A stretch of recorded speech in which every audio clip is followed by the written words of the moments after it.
Hello, ഇന്ന് കുറച്ച് കക്കയിറച്ചി കിട്ടി കേട്ടോ. അപ്പം വിചാരിച്ച് ഇന്ന് കക്കയിറച്ചി വെച്ചൊരു ഫ്രൈ ഉണ്ടാക്കാമെന്ന്. ഇതിൻ്റെ മുമ്പ് ഞാൻ കക്കയിറച്ചി കിട്ടിയപ്പം പെപ്പർ ഫ്രൈ ഉണ്ടാക്കിയിരുന്നു.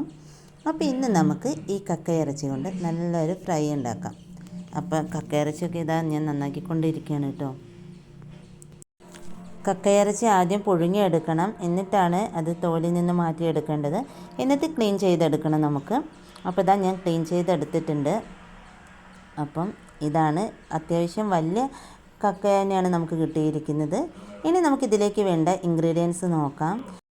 ഒരു പാൻ വെച്ചതിന് ശേഷം കടുക് പൊട്ടിച്ച് അതിലേക്ക് നമുക്ക് സവാള ഇട്ട് നന്നായിട്ടൊന്ന് വഴറ്റിയെടുക്കാം. ഇത് നമുക്ക് ഈസി ആയിട്ട് ഉണ്ടാക്കാൻ പറ്റിയ ഒരു കക്ക ഫ്രൈ ആട്ടോ. പെട്ടെന്നൊക്കെ നമുക്കൊരു ഉണ്ടാക്കണമെന്നൊക്കെ ഒരു കറിയില്ലാത്ത ടൈമിലൊക്കെ നമുക്ക് പെട്ടെന്ന് കക്കയൊക്കെ കിട്ടിക്കഴിഞ്ഞാൽ ഉണ്ടാക്കാൻ പറ്റിയ ഒരു കക്ക ഫ്രൈ ആണ്.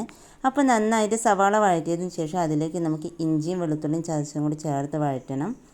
അത് നന്നായി വഴറ്റിയതിന് ശേഷം ഒരു 2 തക്കാളി ചേർത്തിട്ട് നന്നായിട്ട് വഴറ്റി കൊടുക്കുക.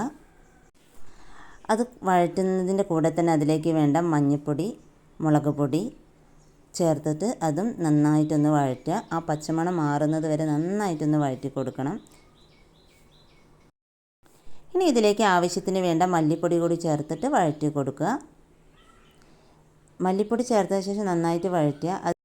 ഇനി ഇതിലേക്ക് നമുക്ക് ക്ലീൻ ചെയ്ത് വെച്ചിരിക്കുന്ന കക്ക ചേർത്ത് നന്നായിട്ടൊന്ന് വഴറ്റി കൊടുക്കുക. ഒരു 2 തുണ്ട് മല്ലിയിലയും കൂടി ഇട്ട് കൊടുക്കണം. എന്നിട്ട് നമുക്കിതൊന്ന് നന്നായിട്ട് ഇളക്കി യോജിപ്പിച്ചെടുക്കാം. ആവശ്യത്തിനുള്ള വെള്ളം കൂടി ചേർത്ത് കൊടുക്കണേ. എന്നിട്ട് നമുക്കിത് അടച്ച് വെച്ച് നന്നായിട്ടൊന്ന് വേവിച്ചെടുക്കാം. ഒരു തിള വന്നു കഴിഞ്ഞാൽ നമുക്കതിലേക്ക് കുറച്ച് ഗരം മസാല ചേർത്തത് നന്നായിട്ടൊന്ന് വഴറ്റി കൊടുക്കാം. എന്നിട്ടൊരു 2 മിനിറ്റ് കൂടെ ഒന്ന് നന്നായിട്ട് വേവിച്ചെടുക്കണം.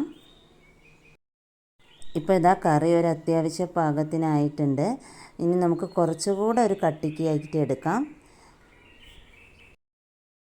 അതിൻ്റെ മുന്നേ ഇതിൽ കുറച്ച് കുരുമുളക് പൊടി കൂടി ചേർക്കാം. അത് ഓപ്ഷണലാണ്, വേണ്ടവർക്ക് ചേർത്താൽ മതി. കുരുമുളക് പൊടി ചേർക്കുമ്പോൾ കുറച്ചുകൂടെ ടേസ്റ്റ് വരും. അപ്പം നമ്മുടെ കറി ഒന്നും കൂടെ കുറുകും. അപ്പോൾ ഇതാ നമ്മുടെ കക്ക ഫ്രൈ റെഡി ആയിട്ടുണ്ട്. നല്ല ടേസ്റ്റാണ് ഇത് കഴിക്കാൻ. അപ്പം നമുക്ക് സിമ്പിളായിട്ട് പെട്ടെന്ന് ഉണ്ടാക്കിയെടുക്കാൻ പറ്റുന്ന ഒരു കക്ക ഫ്രൈ ആണ്. അധികം ഇൻഗ്രീഡിയൻസ് ഒന്നുമില്ല. അപ്പം എല്ലാവരും ഇതൊന്ന് ട്രൈ ചെയ്ത് നോക്കുക. അപ്പോൾ ഇഷ്ടപ്പെട്ടെങ്കിൽ എല്ലാവരും ലൈക്ക് ചെയ്യണം, കമൻറ്റ് ചെയ്യണം, സബ്സ്ക്രൈബ് ചെയ്യണം.